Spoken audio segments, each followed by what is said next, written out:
Être victorieux sur notre langue. Je lisais dans le journal du 26 octobre un article de presse qui disait « Ces applis qui dopent le harcèlement à l'école ». Voici quelques extraits.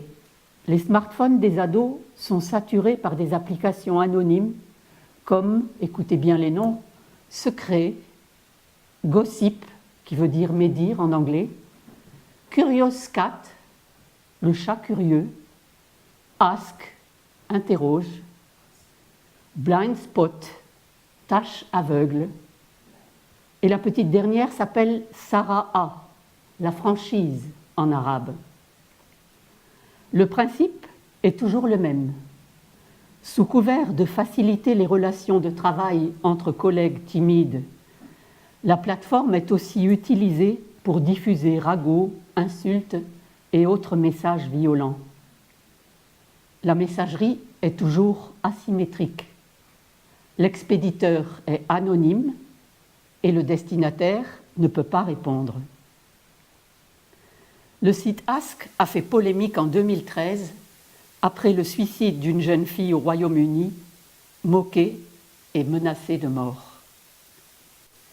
Si les technologies modernes ont démultiplié le pouvoir destructeur de la médisance, ce travers concerne notre humanité dès l'origine, et le serpent ancien en est lui-même l'initiateur.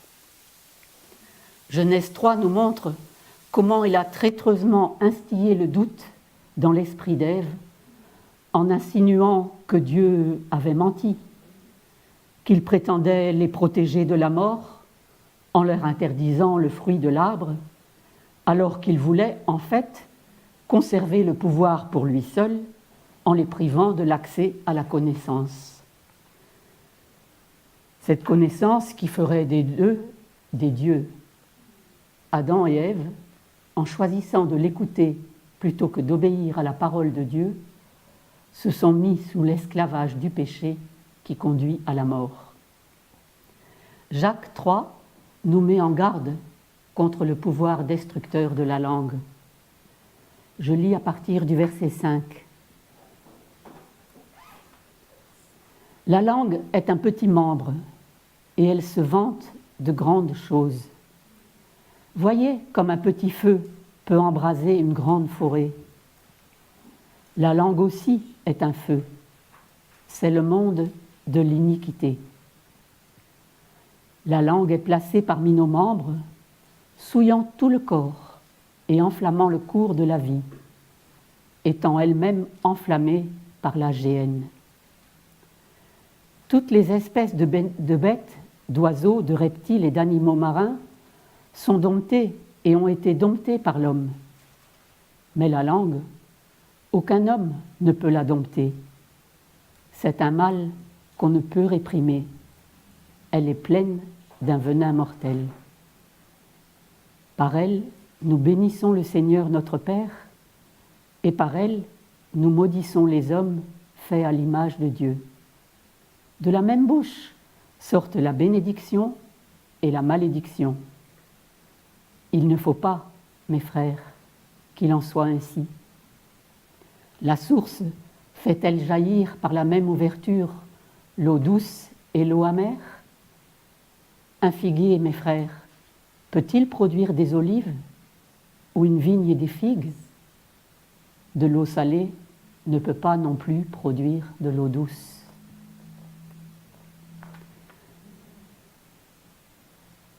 Qu'est-ce que la médisance? La médisance consiste en un échange d'un flot de paroles négatives répandues à l'insu de la victime et provenant d'un cœur malfaisant. Qui dit échange, dit émetteur et récepteur. Plaçons-nous d'abord du côté de l'émetteur. On distingue 3 sortes de paroles mauvaises. La première, divulguer des secrets, moucharder, rapporter les fautes d'autrui ou révéler une vérité honteuse qui le concerne. La deuxième sorte consiste à mettre le soupçon, colporter des mensonges, calomnier, dans le but de ruiner les relations et de faire souffrir.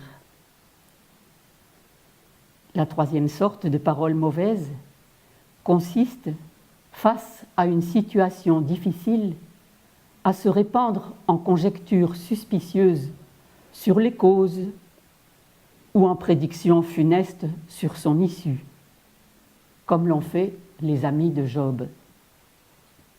Il est dangereusement atteint, il ne se relèvera pas. Certainement qu'il a dû pécher pour autre que le Dieu le punisse ainsi. Ces paroles négatives sont prononcées dans le dos de la victime, à son insu. Avant de parler d'une personne absente, posons-nous les questions suivantes. Dirais-je la même chose en sa présence?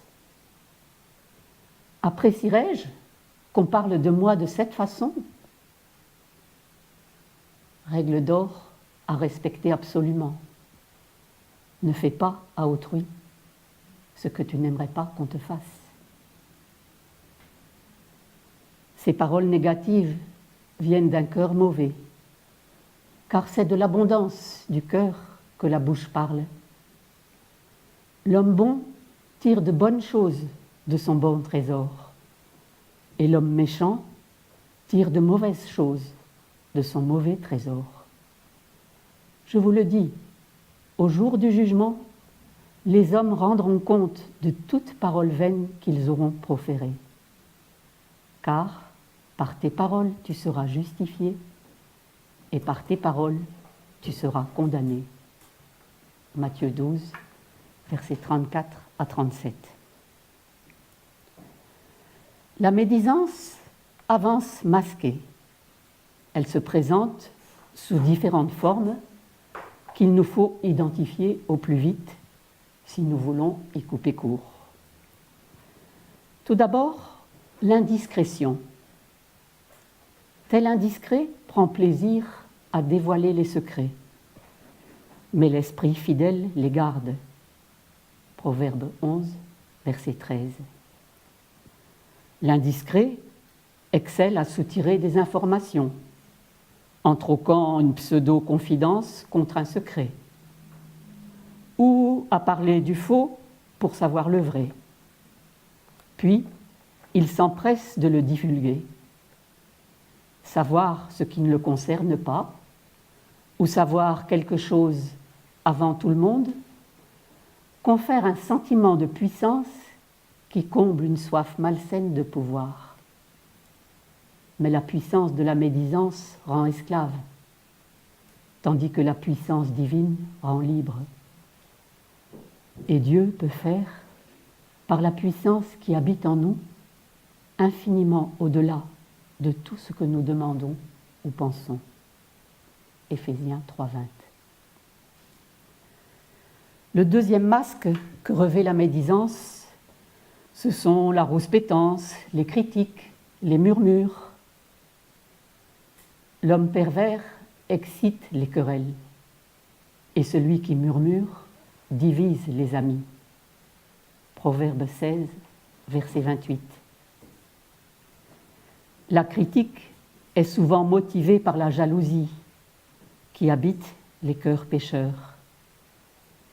Combien nous comprenons les murmures des ouvriers de la première heure qui estiment injuste la rétribution imméritée que le maître a accordée aux ouvriers de la 11e heure. Mais la parole de Dieu nous reprend. Vois-tu d'un œil mauvais que je sois bon? L'antidote au poison de la jalousie, c'est le contentement et la reconnaissance à Dieu pour tous ses bienfaits envers nous. Le troisième déguisement, ce sont les paroles de traîtrise.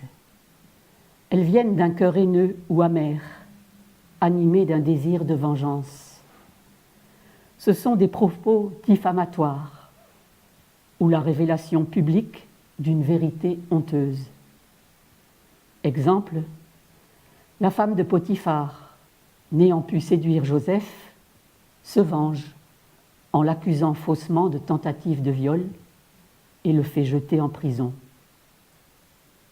Mais l'Écriture nous dit « Ne vous vengez point vous-même, bien-aimés, mais laissez agir la colère.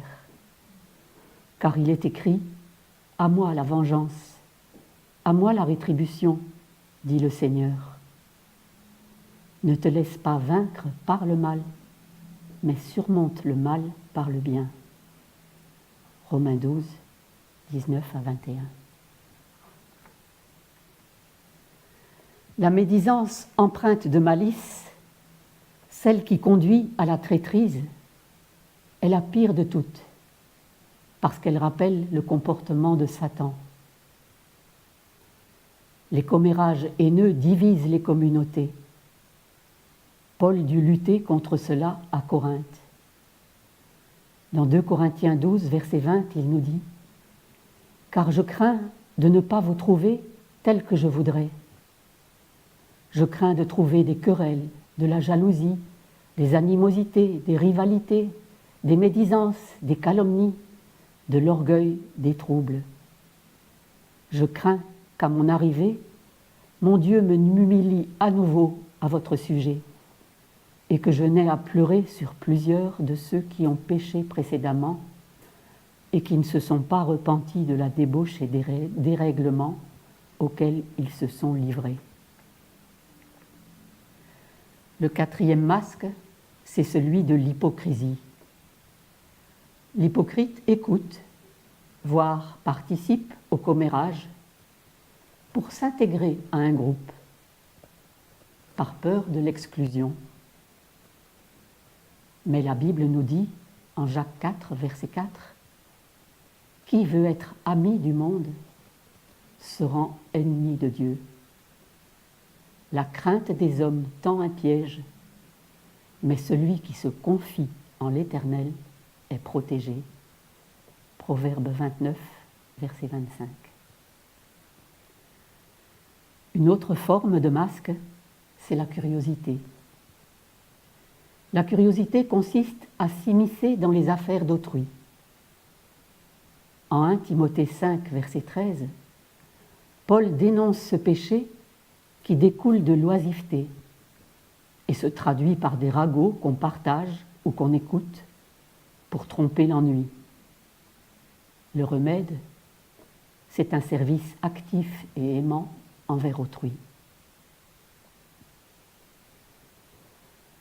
C'est quotidiennement que nous croisons des indiscrets, des râleurs, des méchantes langues, des caméléons, des curieux. La médisance est partout, dans la rue, au bureau, dans les médias. Et nous avons tous été comme eux, à un moment ou à un autre. Le problème vient de notre nature pécheresse. Mais notre Dieu, plein de grâce, parle à chacun de ses cœurs par sa vérité biblique, puissante pour changer n'importe quelle vie. Et il parle encore à chacun de nous aujourd'hui. Comment résister à la médisance? La plupart du temps, les propos médisants contiennent un esprit de jugement. Avant même de prononcer de mauvaises paroles, nos cœurs ont déjà prononcé une sentence sur l'individu. Jacques nous met en garde contre ce péché. Ne parlez point mal les uns des autres, frères. Celui qui parle mal d'un frère ou qui juge son frère parle mal de la loi et juge la loi. Or, si tu juges la loi, tu n'es pas observateur de la loi, mais tu en es juge. Un seul est législateur et juge. C'est celui qui peut sauver et perdre. Mais toi, qui es-tu, qui juge le prochain? Jacques 4, versets 11 et 12. Cet esprit de jugement est une disposition de cœur portée à la condamnation.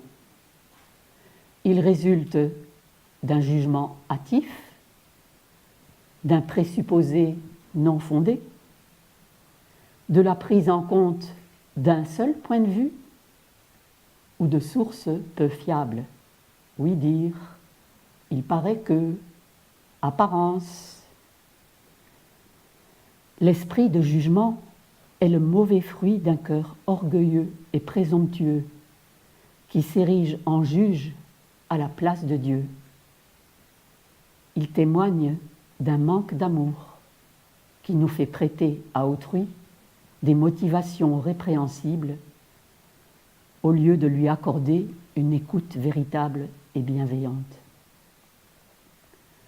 La Bible nous exhorte à ne juger de rien avant le temps, jusqu'à ce que vienne le Seigneur, qui mettra en lumière ce qui est dans les ténèbres et qui manifestera les desseins des cœurs. 1 Corinthiens 4, verset 5.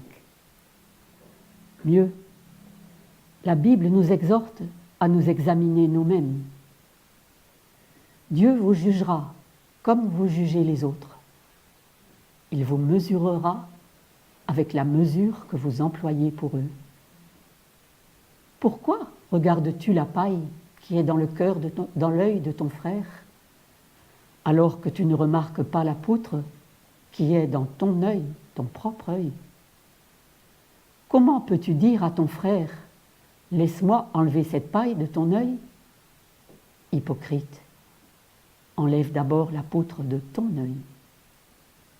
Matthieu 7, versets 1 à 5. Rappelons-nous que le jugement est sans miséricorde pour qui n'a pas fait miséricorde. Jacques 2, verset 12. Prenons maintenant la place du récepteur. Comment réagir quand notre oreille est confrontée à des propos médisants? La première chose qui s'impose, c'est de prier pour recevoir sagesse et discernement dans cette situation. Choisir l'évitement chaque fois que c'est possible. Situation sociale où règne la médisance, blog internet, magazine à scandale, la fuite s'impose. Ne te mêle pas à celui qui ouvre des lèvres calomnieuses. Proverbe 20, verset 19. Il y a des situations où la fuite n'est pas possible. Réunion de famille, par exemple, ou réunion entre amis, autour d'un repas. Alors que faire? Réorienter la conversation vers un sujet neutre. Mais il est parfois nécessaire d'amener un péché à la lumière. Dans ce cas, veillez néanmoins à couvrir la faute et à en taire au maximum le côté honteux. Dieu a béni Sem et Japheth pour avoir couvert la nudité de leur père qui s'était enivré, et a maudit Canaan pour s'en être moqué. Genèse 9, verset 21. Si une personne porte une accusation contre un tiers en son absence, dire simplement « Je ne sais pas si c'est vrai, mais en tout cas, ça ne nous regarde pas ». Si quelqu'un vient se plaindre d'une tierce personne, demandez-lui « Lui en as-tu parlé ? J'accepte de t'accompagner pour te servir de témoin si tu le souhaites, mais je ne veux pas continuer à discuter de ce sujet en dehors de sa présence. » Si la personne refuse de vous accompagner, il vous faudra peut-être parfois aller seul. C'est une preuve d'amour que d'avertir quelqu'un sur ce qu'on dit sur son dos, si c'est vraiment grave.